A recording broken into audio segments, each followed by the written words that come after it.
Андрей, щупачок на речке, 120 сантиметров, вес 15 560.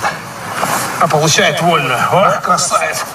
Вот такой вот кабанчик. Его.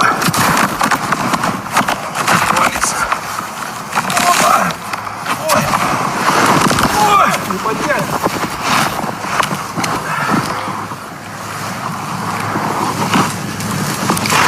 Живая. Все, пошел. Все. Вот и нету великана. Вот, Пошел. Красавец.